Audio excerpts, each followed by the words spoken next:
Hi guys, welcome. Okay, I'm going to do a little tutorial on Folk Art Crackle Medium. Okay, I just did one, I did another tutorial, or kind of a review actually, on Mod Podge Crackle Medium. It was either yesterday or the day before, and this is the result. And I wanted to do a comparison. Okay, so I'm going to do another heart, which has just dried. I actually need to sand it and prime it, and then I'll put a base coat on. And then I'm going to try this product, and we can see what the difference is. And you can go back if you're interested and watch the little tutorial on how this project came to be using the Mod Podge Crackle. But for now, I'm going to start by sanding my heart. Okay, this heart was made with DOS air dry clay, and I always order this clay online, and I buy it in bulk. But I was just at Hobby Lobby today, and I saw that they carry it, which is pretty cool. So that's really good to know. They also carry creative paper clay, which is, I just got a package of it in the mail, I think last week or the week before, because I've been wanting to try it, and I haven't tried it yet, but it's good to know that I can get it at Hobby Lobby as well. So price comparison on the two, it looked like creative paper clay might cost just a little bit more than DOS.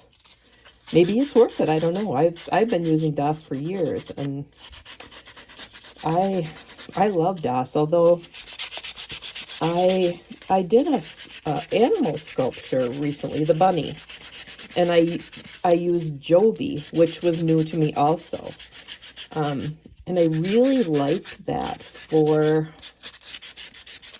sculpting the bunny. I actually switched back to the DOS when it came to other components of that sculpture. So I guess I'm kind of establishing that there are some clays that work better for other things, for me anyway. Okay, so the main thing I don't want to happen is I don't want my clay to crack, so I do get a better quality clay. Years ago when I started working with air dry clay, I didn't realize there was a difference, and I just bought some cheap stuff from a hobby store. I don't even know where I got it, but anyway, it cracked. It was awful, and I tried a couple of crackers, and then I heard about DOS, and so I started ordering it. I think for a long time I ordered it through Blick, and now I just order it through Amazon. I've actually ordered it through Walmart.com too. So, but I have a big stash of it here, a pretty big stash. So I haven't had to order any lately, but I've been hearing it's been harder and harder to find, which is, I don't know, that's not good. But if you need some, let me know. I got a bunch of it. Just kidding. I'm going to use it up. Yeah, so this was made with DOS air dry clay. And I'm going to sand it a little bit more. You don't probably want to watch me keep sanding. I'm just going to get these ridges out. Color-wise, I probably should do an exact replica, as I did with this, but I'm not going to. I'm going to paint the base of this in that same color. Okay, it's kind of a coral color. Then I'm going to apply the crackle medium, and then I'm going to apply just a cream colored craft paint over the top. This is antique parchment, and we're going to see what happens. I think I'm going to just, if it turns out okay, I'm just going to use this for ourselves, like probably at our cabin in our guest room as a little trinket holder. Okay, so I'll be back. Okay, I base coated it. Some dust on the back.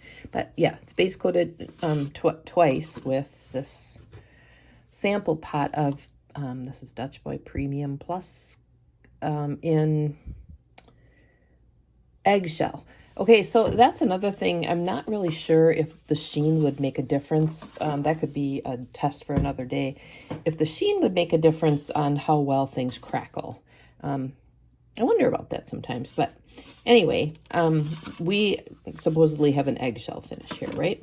Okay, so I was just reading about the Folk Art Crackle Medium. It doesn't really, okay, this is what it says. Base coat surface allowed to dry 1 hour in between coats. I didn't do that. I just used a hairdryer. Apply crackle medium. Allowed to dry 1 hour. Apply contrasting top coat. Top coat must be applied for cracking to occur. Okay, that makes sense. Okay, so I'm going to put this on. We're going to let it dry for 1 hour. It doesn't really give us any instruction about how to apply it. My experience with crackle is that the way you apply it can have an impact on how it turns out, but we're just gonna go for it. I know that applying the top coat has an impact on how it's going to turn out, but we're just going to apply it. I'm going to use a soft brush, and I'm just going to try to apply it evenly.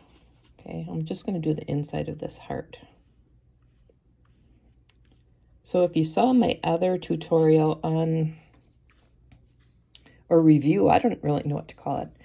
It was kind of an impromptu thing on the Mod Podge Crackle Medium. That was interesting. And yeah, as far as putting the thickness that you put it on had a huge impact on whether it worked or not.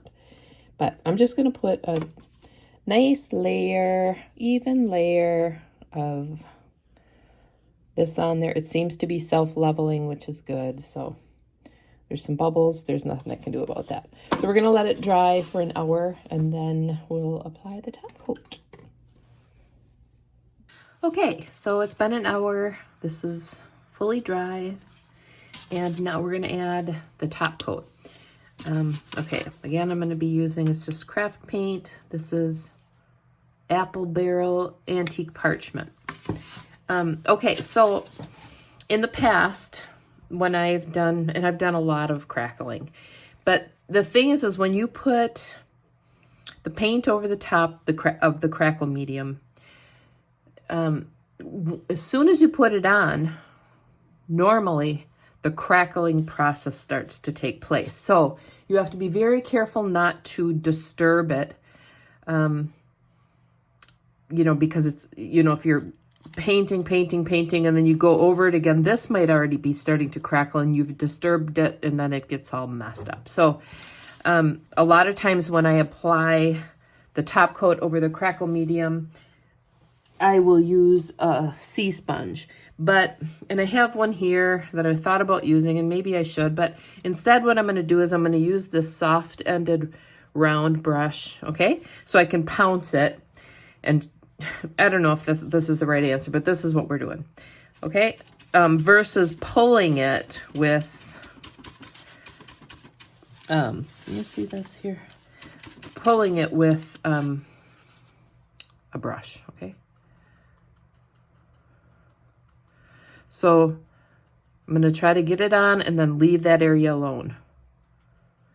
See, it can start to crackle very quickly, and it's so hard not to go back.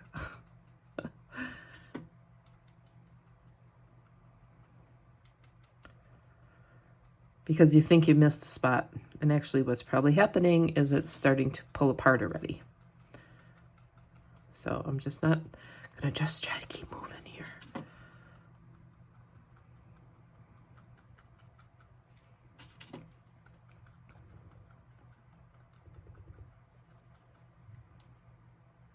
See that? It's already cracking. Good stuff.